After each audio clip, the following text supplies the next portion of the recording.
Buenos días, mi nombre es Luis Pinto, soy residente del segundo año del posgrado de gastroenterología, doctor José Vicente Arena. El día de hoy estaremos hablando acerca de los trastornos metabólicos hepáticos.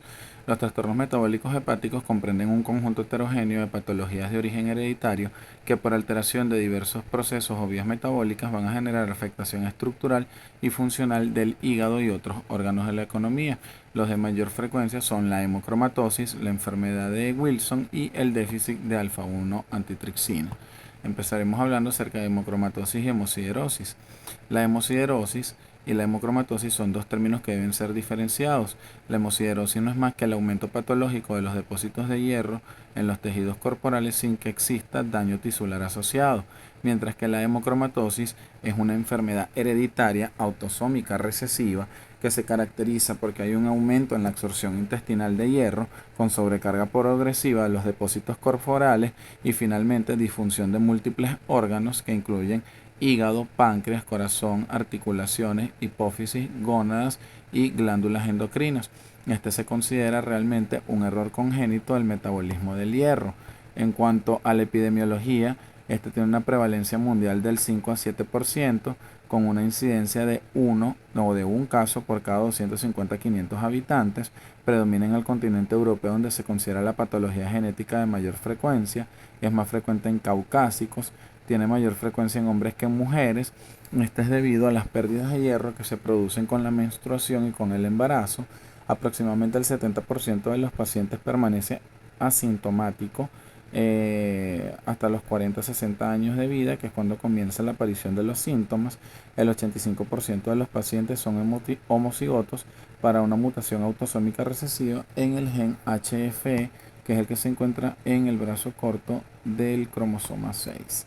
¿Ok? En cuanto a la clasificación, la OMIN, que es una escala para clasificar las enfermedades genéticas y hereditarias, la divide entonces en hemocromatosis hereditaria o primaria, la cual es ocasionada por trastornos genéticos y se produce por alteraciones, o sea, se produce realmente por diversas mutaciones del gen HFE y es la forma de presentación más frecuente y representa el 90% de los casos. La forma adquirida o secundaria es menos frecuente y es ocasionada por patologías de diferentes índoles, generalmente de origen hepático, hematológico o por ingesta excesiva de hierro. La hemocromatosis hereditaria a su vez se va a clasificar en dos grandes grupos. Tenemos las que están relacionadas con el gen HFE, que es la tipo 1, teniendo que las dos mutaciones principalmente asociadas son los homocigotos C282Y y el heterocigoto H63D. El homocigoto C282Y es la más frecuente y causa del 85 al 90% de los casos de hemocromatosis. Las hemocromatosis no relacionadas con el gen HFE incluyen la hemocromatosis juvenil o tipo 2A, que se produce por mutación del gen de la hemojuvelina, la tipo 2B, que se produce por mutación del gen de la hepcidina, la tipo 3, que es por mutación del gen del receptor tipo 2 de transferrina, y la tipo 4, que es por mutación del gen de la ferroportina. Del tipo 1 al tipo 3 son considerados trastornos genéticos autosómicos recesivos y la hemocromatosis tipo 4 se considera un trastorno autosómico dominante. En cuanto a lo que es la hemocromatosis secundaria o adquirida, tenemos que entre sus causas está talasemia mayor, anemia sideroblástica, anemia hemolítica crónica, anemia diseritropoyética, atransferrinemia, aceruloplasmina, porfiria cutánea tardía, la sobrecarga de hierro, que puede ser por ingesta excesivo, medicamentoso transfusional, y enfermedades hepáticas crónicas como hepatitis B y C, hepatopatía alcohólica y esteatohepatitis no alcohólica. En cuanto a la fisiopatología, tenemos que en condiciones normales los depósitos corporales de hierro se mantienen constantes entre 3 a 5 gramos, de manera tal que la absorción es prácticamente similar a la pérdida. Generalmente es de 1 miligramo día en el hombre y de 1.5 miligramos día en la mujer. En la hemocromatosis existe un aumento patológico en la absorción intestinal de hierro, el cual se eleva hasta 4 miligramos día y que conlleva un exceso anual neto de 500 a 1000 miligramos. Este proceso o este fenómeno no va a producir ningún efecto durante la infancia o la adolescencia debido a que hay un alto consumo de hierro por los procesos de crecimiento. Hay dos moléculas que son importantes en el desarrollo de la hemocromatosis, que son la hepcidina y la ferroportina. La exidina es un péptido producido en el hígado que regula el paso del hierro absorbido de la luz intestinal desde los enterocitos hacia el torrente sanguíneo. Este actúa uniéndose a la ferroportina, que es una proteína que se expresa en la membrana del enterocito y que es la que se encarga de transportar el hierro hacia el torrente sanguíneo.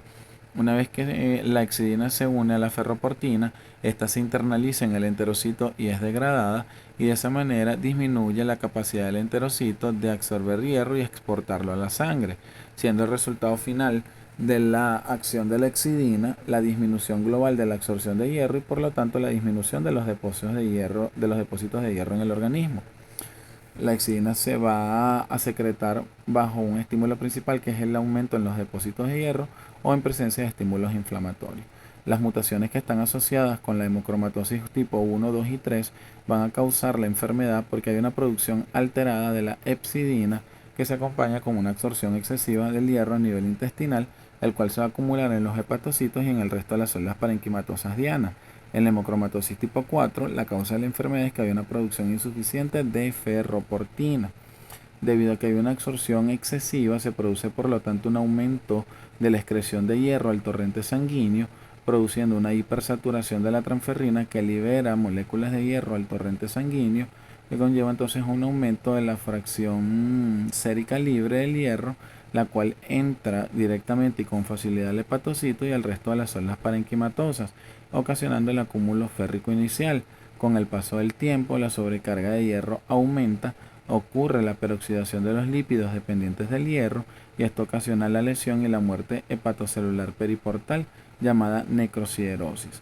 La necrosiderosis generalmente provoca que haya activación de los macrófagos que conlleva el desarrollo de la fibrosis de los tejidos afectados y redistribución del hierro hacia las células no parenquimatosas y afectación de otros órganos de la economía como páncreas, gónadas, glándulas endocrinas, miocardio y articulaciones. En cuanto a la clínica, tenemos que la hemocromatosis puede ser asintomática durante largos periodos de tiempo y el 70% de los pacientes va a desarrollar síntomas entre los 40 y los 50 años. En los estadios precoces, la enfermedad suele diagnosticarse como un hallazgo incidental al realizar perfil ferrocinético o bioquímica hepática como parte de un cribado de rutina o al buscar estas alteraciones en forma intencionada en los estudios familiares o poblacionales. Esta patología cuenta con una triada clásica que es hepatomegalia, diabetes e hiperpigmentación. Sin embargo, es muy poco frecuente y solamente se observa en el 8 a 10% de los pacientes.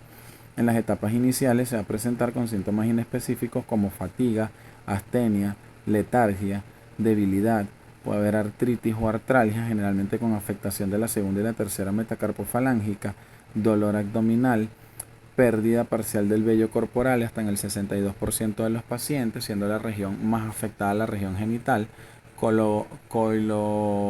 coiloniquia, hiperpigmentación cutánea que ocurre realmente por afectación pancreática o hepática y se conoce por lo tanto como diabetes o cirrosis bronceada y es debido a que hay acumulación de hemosiderina a nivel cutáneo, especialmente en las zonas que están expuestas al sol.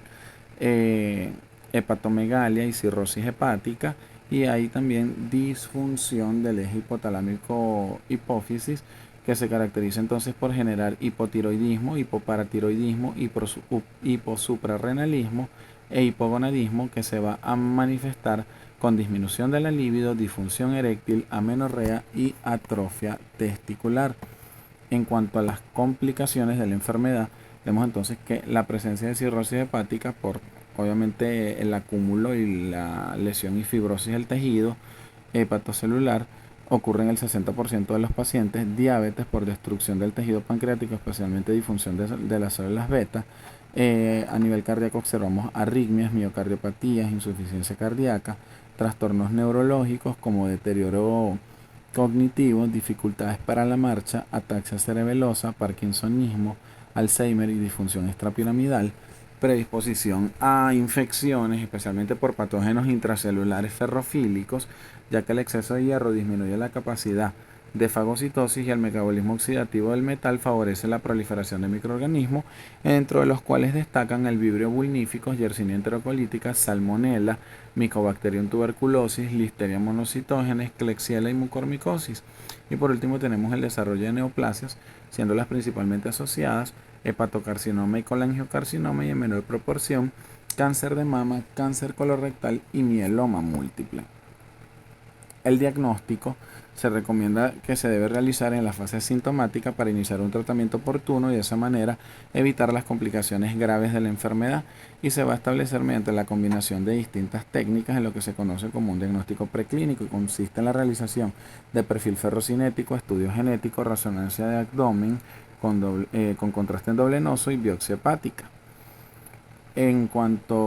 Continuando con el diagnóstico, tenemos entonces que en cuanto a las alteraciones del perfil ferrocinético, vamos a observar un hierro sérico elevado mayor a 180 microgramos litro, ferritina elevada mayor a 200 en mujeres y mayor a 300 en hombres, con una sensibilidad de 66% y especificidad de 85%, transferrina menor a 220, porcentaje de saturación de transferrina elevada mayor a 45%, es un hallazgo también con alta sensibilidad y especificidad de 58 y 98%, y la captación total de la capacidad total de fijación del hierro, que va a estar disminuida. El estudio genético, hay que tomar en consideración que la penetrancia de las mutaciones del gen de la hemocromatosis es baja, y la búsqueda de las alteraciones genéticas va a tener importancia para determinar el riesgo familiar de la patología, poder realizar estudios poblacionales de despistaje en zonas de alta prevalencia y poder distinguir entre las distintas formas hereditarias de la hemocromatosis. En cuanto a la biopsia hepática, tenemos que ella va a estar indicada en aquellos pacientes con ferritinas mayores a 1000 microgramos por litro, que tengan alteraciones de la bioquímica hepática y presencia de hepatomegalia. Realmente en la actualidad no se considera una técnica con interés diagnóstico, sino más bien de importancia pronóstica, ya que va a permitir determinar el grado de afectación hepática y el grado de reversibilidad de la lesión. Los parámetros a evaluar a nivel histológico incluyen la concentración de hierro hepático, que debe ser mayor a 1500 miligramos gramos, el índice de hierro hepático, que debe ser mayor a 1.9, y la tinción de Pearls con azul de Prusia, que nos permite observar el acúmulo de hierro en el hepatocito y los otros órganos. En la hemocromatosis tipo 1, tipo 2 y tipo 3, el hierro se va a acumular en forma de hemosiderina en los hepatocitos, siguiendo un gradiente portocentral. Inicialmente se deposita en los hepatocitos periportales, y a medida que aumentan los depósitos se va acumulando en los hepatocitos más alejados del espacio portal. En la hemocromatosis tipo 4, la hemosiderina no se acumula en los hepatocitos, sino en las células de Kupffer u otros macrófagos. Ok, tenemos que en cuanto al diagnóstico por imagen, la resonancia magnética nuclear de abdomen con contraste endovenoso es el método de elección para evaluar los depósitos de hierro a nivel hepático. Característicamente, tal como observamos en la presente imagen, vamos a observar que hay una hipointensidad acentuada y difusa del parénquima hepático y de los otros órganos intraabdominales como páncreas o vaso. La resonancia nos va a permitir clasificar la hemocromatosis en base a los patrones de depósito en tres tipos. Está el patrón parenquimatoso cuando hay afectación de parénquima hepático y pancreático, patrón retículo endotelial cuando hay afectación de hígado, vaso y médula ósea, y el mixto cuando hay afectación de todos los órganos mencionados. En cuanto al tratamiento, tenemos que vamos a tener dos medidas: la flebotomía y el uso de los quelantes de hierro. La flebotomía consiste realmente en la extracción de 500 cc de sangre por sesión, y con la extracción de esto logramos la extracción o la eliminación de 250 miligramos de hierro. Estas sesiones se van a realizar semanales hasta que la ferritina se encuentre por debajo de 50 microgramos gramos, y posteriormente se realizará en forma trimestral en dependencia de los resultados del perfil ferrocinético. La flebotomía está contraindicada cuando hay presencia de insuficiencia cardíaca, anemia, coronariopatías y hipoproteinemia. Luego tenemos a los quelantes del hierro, que son fármacos que se unen al hierro sérico libre y van a evitar su acumulación en los tejidos. Entre ellos tenemos la deferoxamina, que es un fármaco que se obtiene a partir del Streptomyces pilosus, y esta elimina de 70 a 140 miligramos de hierro a la semana, y entre sus efectos adversos importantes tenemos la toxicidad óptica y ocular. El Deferacirox se utiliza una dosis de 10 a 30 miligramos por kilogramo día. También logra eliminar una cantidad similar a la deferoxamina, y los efectos adversos más comunes son eritema, trastornos gastrointestinales y de la función renal. Se recomienda como medida general del tratamiento limitar la ingesta de alimentos ricos en hierro como carnes rojas, la ingesta de alcohol porque es hepatotóxico, el uso de suplementos nutricionales que contengan hierro y vitamina C, en vista que el ácido ascórbico aumenta la absorción intestinal de hierro y moviliza los depósitos corporales del metal. El trasplante hepático está indicado solamente en los casos de cirrosis hepática en etapa terminal y hepatocarcinoma. Hablaremos ahora entonces de la enfermedad de Wilson. La enfermedad de Wilson es un trastorno hereditario autosómico recesivo que se caracteriza por una alteración del metabolismo del cobre debido a una excreción biliar inadecuada que ocasiona su acúmulo en los diferentes tejidos, siendo los más afectados hígado, núcleos basales encefálicos y la córnea. Y en vista de este patrón de afectación se le dio el nombre también de degeneración hepático-lenticular. Entre otros órganos afectados tenemos riñones, articulaciones y las membranas de los eritrocitos. En cuanto a la epidemiología, esta es una enfermedad de distribución mundial que tiene una prevalencia de 10 a 30 millones de habitantes, con una incidencia de un caso por cada 30.000 personas. Puede presentarse a cualquier edad y no hay predominio en cuanto al género. En cuanto a la fisiopatología, tenemos que el cobre es un oligoelemento esencial para el ser humano que cumple muchas funciones. Él actúa como un cofactor para múltiples enzimas y proteínas, interviene en la movilización del hierro, en la desintoxicación de radicales libres y en la creación de las uniones intercelulares. Sin embargo, en exceso puede ser muy tóxico debido a la gran capacidad oxidativa del metal. De manera natural se puede encontrar en algunos alimentos como nueces, mariscos, soya, chocolate, champiñones, brócoli, vísceras, entre otros. La ingesta total diaria de cobre es de 1 a 3 miligramos y solamente se absorbe de 10 a 50% de dicha cantidad. Los depósitos corporales, totales tienen un valor entre 50 a 150 miligramos. En el intestino delgado, el cobre pasa al interior del enterocito a través del transportador de membrana CTR1 y de allí pasa al torrente sanguíneo a través de la proteína ATP7A para ligarse a nivel sérico, albúmina y aminoácidos. A nivel del hígado, el cobre es introducido en el hepatocito por el CTR1, que inicialmente se une a ligandos de bajo peso molecular como el glutatión, las melanotioneínas y proteínas chaperonas, que luego lo ceden al transportador intracelular llamado ATP7B, que va a tener dos funciones importantes: transportar el cobre al aparato de Golgi, en donde se une a la apoceruloplasmina para formar ceruloplasmina, que funciona como su transportador a nivel sérico, y su segunda función es facilitar la excreción biliar de cobre en casos de excesos. En la enfermedad de Wilson se producen una serie de mutaciones en el gen que sintetiza correctamente al transportador ATP7B, cuyo gen se localiza en el cromosoma 13. Al modificar o al alterar la producción de esta proteína, se trae como consecuencia que el cobre no se una a la apoceruloplasmina y por lo tanto hay una formación defectuosa de ceruloplasmina que se degrada con mayor rapidez y transporta una menor cantidad del metal al torrente sanguíneo. Adicionalmente, no ocurre la excreción biliar de cobre y esto en conjunto genera un aumento de los depósitos a nivel hepático. El exceso de cobre citoplasmático en el hepatocito tiene un efecto oxidativo sobre todas las estructuras internas, principalmente sobre las mitocondrias. En esta situación, el organismo va a intentar minimizar daños e inicia una serie de mecanismos de adaptación que incluyen disminuir la absorción intestinal de cobre y aumentar la capacidad de fijación de las metalotioneínas y de esa manera disminuir el potencial tóxico del cobre. Cuando estos mecanismos son desbordados, el cobre sale del hepatocito e incrementa su fracción libre plasmática. Y a pesar de que este puede eliminarse por la orina, también es capaz de incorporarse con mucha facilidad a los tejidos del organismo y generar daño tisular. En el cerebro, las áreas más sensibles a oxidación por cobre son los núcleos basales, el putamen y el núcleo lenticular. A nivel ocular se deposita en la membrana de Descemet, que da lugar al anillo de Kaiser-Fleischer y otros órganos donde puede ocurrir el depósito del mismo a nivel renal, articular y en la membrana de los eritrocitos. Tenemos que en cuanto a la clínica, las manifestaciones son muy variadas y van a estar influenciadas por la evolución de los depósitos de cobre. No obstante, los síntomas principales suelen ser de afectación hepática y ya en estadios tardíos cuando observamos las manifestaciones neurológicas o neuropsiquiátricas. La enfermedad hepática suele preceder aproximadamente por 10 años a las manifestaciones neurológicas, así que son de manifestación más temprana. La presentación clínica de la afectación hepática es variable y puede ir desde la enfermedad sintomática, en donde solamente hay alteraciones del perfil bioquímico hepático, hasta la presencia de una cirrosis con complicaciones establecidas.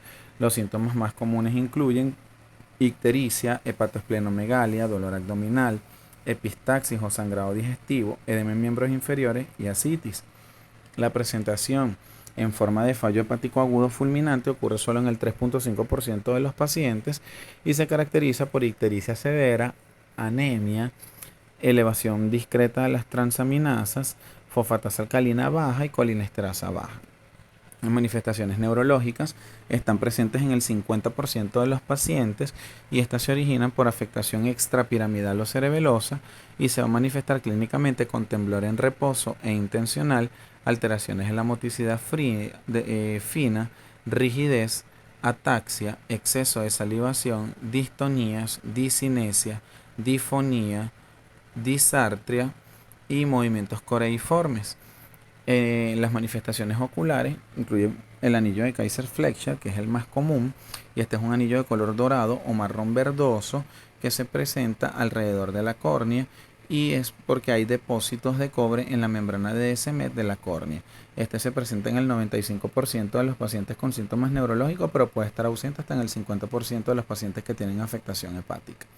Y el resto a nivel ocular incluye la formación de cataratas por depósito de hierros a nivel del cristalino. Las manifestaciones hematológicas, tenemos entonces la presencia de anemia hemolítica CUMS negativa que ocurre por el depósito de cobre en la membrana del eritrocito y este a veces puede ser el único síntoma inicial en el paciente con enfermedad de Wilson.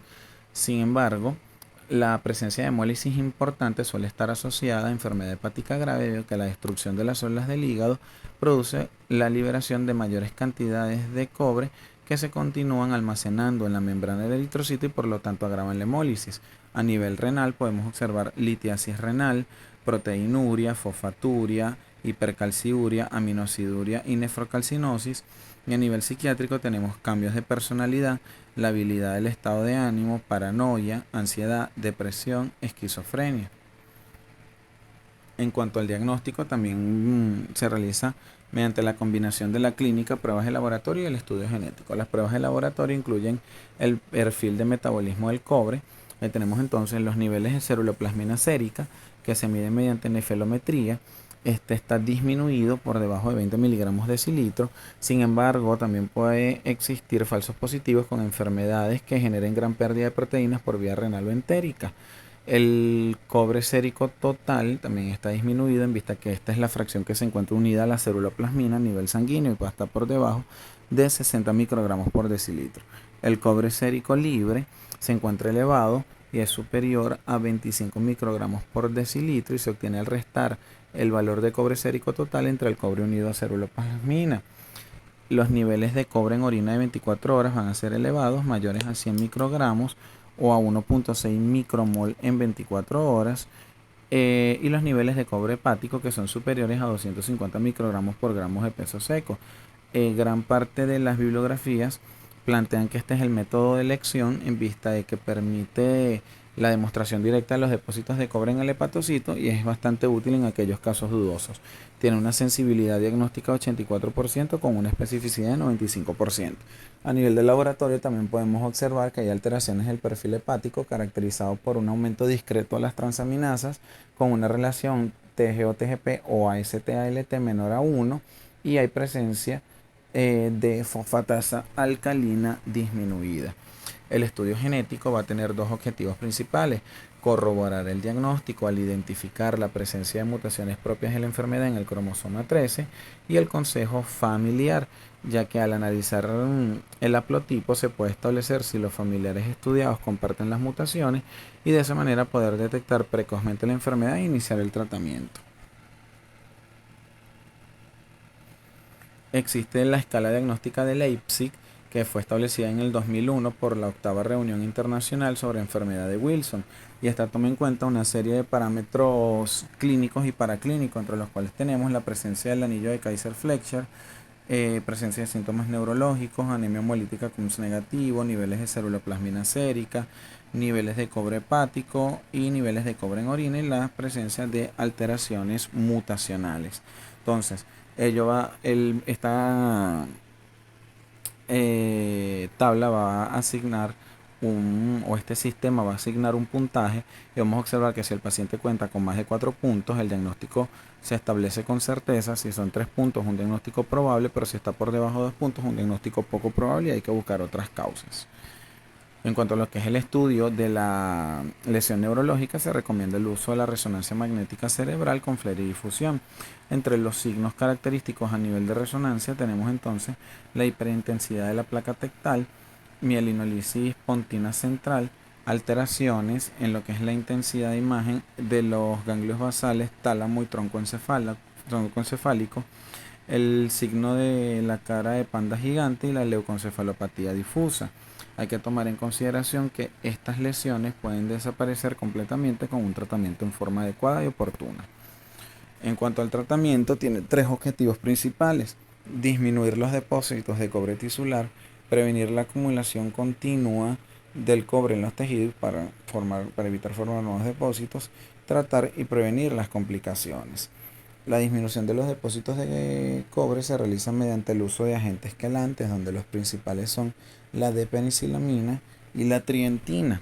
La D-penicilamina es un quelante del cobre que va a actuar por varios mecanismos. Este disminuye la afinidad de las proteínas intracelulares por el cobre, estimula la síntesis de melatotioneína, que lo fija en su forma no tóxica, y aumenta la excreción renal de cobre. Se administra por vía oral, vía por la cual tiene buena absorción. Sin embargo, se ve interferida cuando hay presencia de alimentos. Tiene una vida media entre 1.7 a 7 horas y es de eliminación renal. Se recomienda iniciar en dosis bajas de 125 a 250 miligramos día, fraccionado en 2 a 4 dosis, e ir realizando aumentos progresivos de 250 miligramos cada 4 a 7 días hasta lograr un máximo de 1000 a 1500 miligramos. En vista de que esta suele producir una disminución de los niveles de vitamina B6, la administración suele estar asociada al uso de piridoxina en dosis de 25 a 50 miligramos día. La mejoría clínica y analítica va a ocurrir en forma progresiva entre 1 a 6 meses, pudiendo observar incluso que hay reversión del proceso de fibrosis y cirrosis. Entre los efectos adversos tempranos tenemos entonces fiebre, rash cutáneo, prurito, linfadenopatías, neutropenia y trombocitopenia. Y entre los efectos tardíos tenemos que son bastante variados, y en caso de que estén presentes se aconseja cambiar el tratamiento. Incluyen proteinuria importante que revierte de 1 a 2 años después de retirar el fármaco, síndrome de Goodpasture, síndrome de lupus-like, mielotoxicidad, hepatotoxicidad, polimiositis, miastenia gravis, estomatitis aftosa, pénfigo, líquen y alteraciones de la cicatrización, ginecomastia y molestias gastrointestinales. Luego tenemos la trientina, la cual es un quelante del cobre y del hierro que carece de grupos sulfidrilos, y él realiza la quelación al formar complejos estables con 4 anillos de nitrógeno, y este va a aumentar la excreción renal de cobre. Tiene una absorción muy pobre, está de 1%, y se excreta por la orina. La dosis en adultos es de 750 a 1500 miligramos, fraccionada en 2 a 3 dosis. Los efectos adversos realmente son raros e incluyen molestias gastrointestinales, anemia, dolor muscular y teratogenicidad. El uso excesivo de este fármaco va a conllevar a deficiencia de cobre y anemia sideroblástica. El empeoramiento neurológico es muy poco frecuente, por lo que se recomienda como primera droga de elección en los casos de pacientes que tengan lesiones del sistema nervioso central. En la actualidad existe otra molécula llamada tetratiomolibdato de amonio, que es un compuesto eliminador de cobre muy potente. Él forma un complejo con el cobre y de esa manera impide la absorción en el tracto intestinal y a nivel sérico, de manera que el cobre no queda disponible para la captación celular y se excreta. Sin embargo, es un fármaco que está todavía en fase experimental y que no ha sido aprobado. ¿Okay? Luego tenemos, continuando con el tratamiento, cómo prevenir la acumulación continua de cobre en los tejidos. Y lo vamos a hacer mediante dos objetivos, que son disminuir la ingesta realizando modificaciones dietéticas y disminuir la absorción intestinal utilizando sales de zinc. Las modificaciones dietéticas incluyen evitar el consumo de hongos, cacao, frutos secos, vísceras, moluscos, mariscos, brócoli y agua mineral. Y las sales de zinc disminuyen la absorción intestinal de cobre, dado que ellos inducen la síntesis de metalotioneína en los enterocitos, el cual actúa como un quelante endógeno del cobre, y de esa manera evita su absorción y se facilita su excreción a través de las heces. Vienen distintas formas de presentación donde tenemos gluconato, sulfato y acetato, siendo la más eficaz y la más tolerada el acetato de zinc. La dosis es de 150 miligramos días, dividida en 2 a 3 comidas, o sea, en 2 a 3 dosis, y deben estar siempre alejadas de las comidas. Aunque se ha utilizado estas sales de zinc como tratamiento efectivo en pacientes con síntomas neurológicos, la recomendación siempre es utilizarla en la fase de mantenimiento en combinación con otros agentes quelantes. También se ha utilizado en pacientes asintomáticos. Estas sales pueden tener efectos secundarios no deseables, como las alteraciones inespecíficas gastrointestinales, deterioro hepático o del funcionalismo hepático e incremento de amilas y lipasas sin otro daño pancreático. En resumen, ante la presencia de enfermos asintomáticos se prefieren las sales de zinc a aquellos pacientes que cursan con síntomas hepáticos con escasa afectación neurológica. Se recomienda entonces la D-penicilamina con vitamina B6, y en los casos en los que exista intolerancia a la D-penicilamina o el paciente tiene daño neurológico, se recomienda entonces el tratamiento con trientina. Estos medicamentos pueden combinarse con las sales de zinc y de esa manera aumentar su potencia o su eficacia.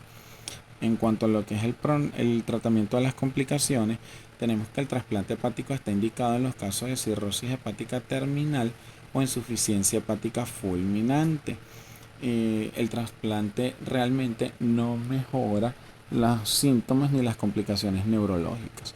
En el año 2005, los hepatólogos del King's College crearon un índice pronóstico de la enfermedad de Wilson, que nos va a permitir determinar el riesgo de mortalidad y la necesidad de trasplante.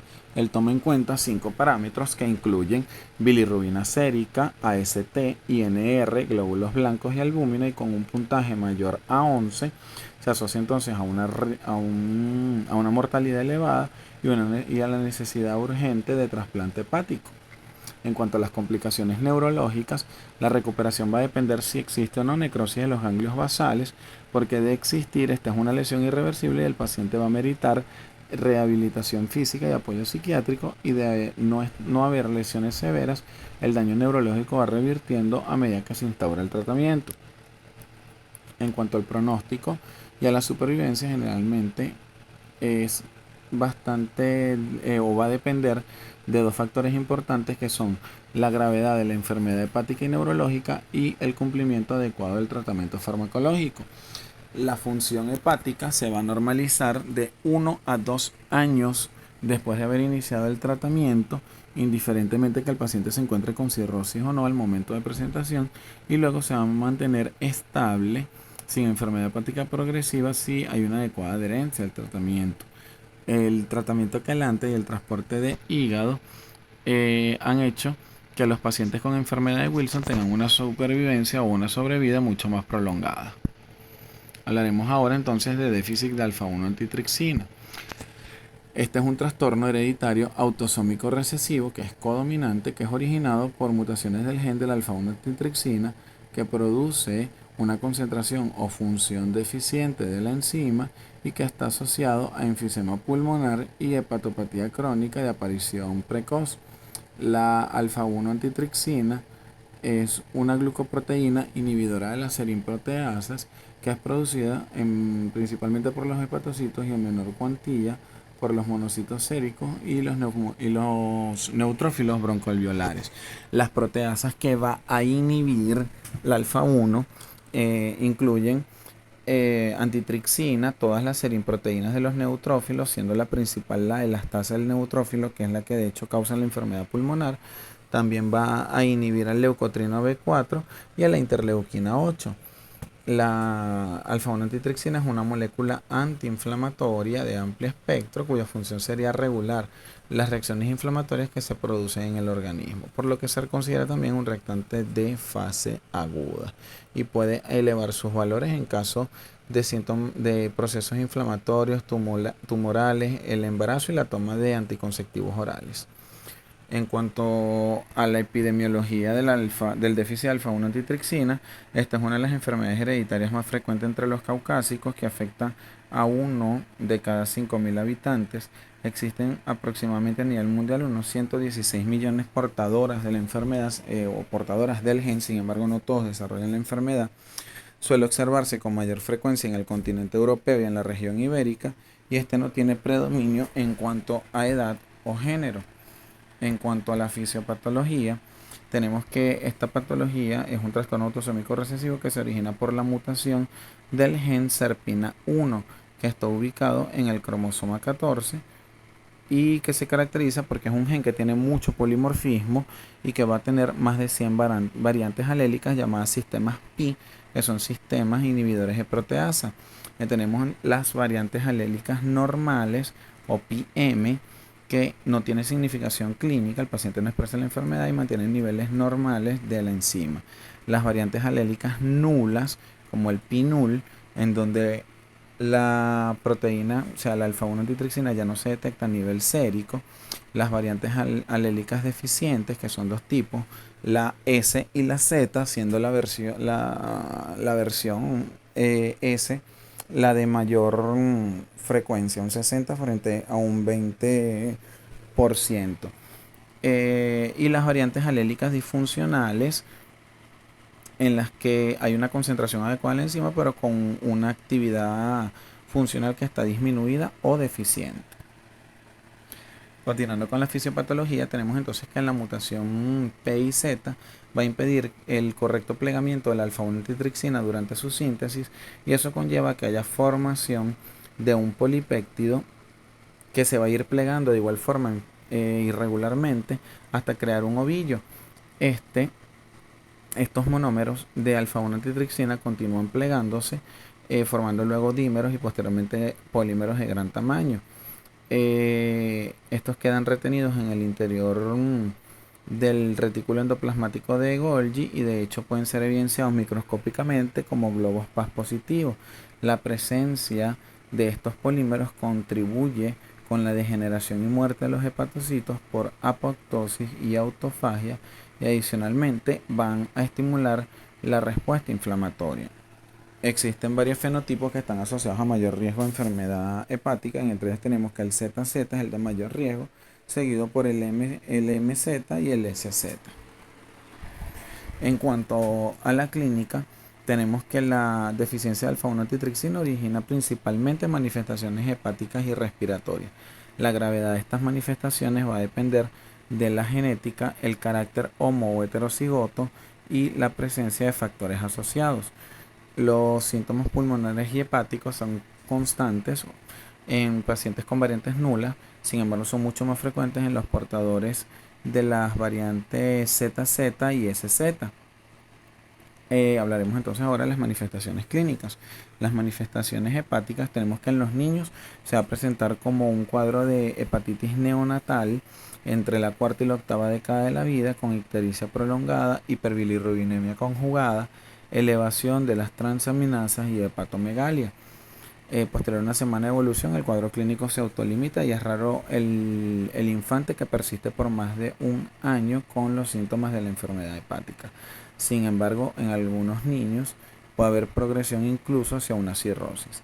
La deficiencia de alfa-1 antitripsina puede pasar realmente desapercibida en la edad adulta, permaneciendo asintomático hasta los 50 años, que es cuando la enfermedad ya se encuentra en fases avanzadas de cirrosis descompensada, incluso con el desarrollo de hepatocarcinoma, y este se presenta en el 34% también de los cirróticos por deficiencia de alfa-1 antitripsina.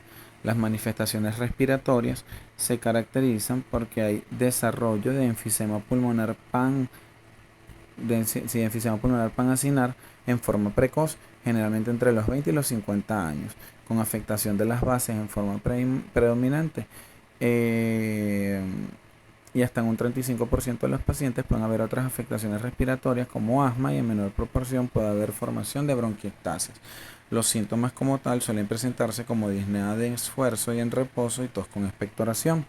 Entre otras manifestaciones tenemos la paniculitis necrosante, vasculitis y el síndrome nefrótico. En cuanto al diagnóstico, tenemos que esta es una enfermedad bastante infradiagnosticada, y cuando se llega al diagnóstico ya se encuentra en estadios muy avanzados y se asocia con una alta mortalidad, con una alta mortalidad debido a las complicaciones pulmonares o hepáticas. Empezamos entonces con las medidas diagnósticas, iniciando entonces con los niveles séricos de alfa-1 antitrixina. Cuando estos se encuentran por debajo de 120 miligramos de cilitro, permiten establecer el diagnóstico. Sin embargo, hay que descartar que no presente alguna otra patología de base que le esté permitiendo la pérdida de proteínas en forma acentuada. La electroforesis de proteínas determina el fenotipo de la enfermedad, dado que permite identificar a las variantes proteicas. Estas van a ser separadas realmente mediante su punto isoeléctrico. Está indicado en los casos en donde hay valores de alfa-1 antitrixina menores del rango de la normalidad, y este se considera un método confirmatorio. El estudio genético, tenemos en consideración que el análisis molecular del gen del alfa-1 antitrixina es el método de referencia para identificar variantes alélicas poco frecuentes, y además está indicado en los casos en los que no existe concordancia entre los niveles séricos de alfa-1 antitrixina y el fenotipo. La determinación de esta prueba se realiza mediante PCR a partir de sangre total. Luego tenemos entonces la biopsia hepática, la cual se caracteriza porque hay presencia de los glóbulos redondeados, ovales, eosinófilos, que se tiñen con tinción de paz en los hepatocitos periportales. Mediante terapias de inmunofluorescencia se puede confirmar que los glóbulos paz positivos están formados por los polímeros de alfa-1 antitrixina. En cuanto a lo que es el tratamiento, tenemos que se recomienda la administración de alfa-1 antitrixina en dosis de 60 miligramos por kilogramo semanal, ya sea por vía endovenosa o en aerosol, y esto va a generar un aumento de los niveles de alfa-1, no solamente a nivel sérico, sino también a nivel de esputo, lo que ocasionaría que haya un enlentecimiento en la pérdida de la función ventilatoria. No se recomienda el uso de esteroides a menos que sea necesario. Se recomienda el uso de broncodilatadores y de oxigenoterapia permanente. Sin embargo, para la enfermedad hepática no hay un trastorno en específico, y se deberá tratar realmente los síntomas y las complicaciones asociadas al estado de enfermedad hepática crónica. El trasplante hepático está indicado en los casos de cirrosis hepática ya en estadios terminales. La terapia genética y el trasplante de los hepatocitos son terapias que se encuentran realmente en fase de experimentación y todavía no han sido aprobadas. Muchísimas gracias. Acá tenemos entonces la bibliografía utilizada para el desarrollo del tema.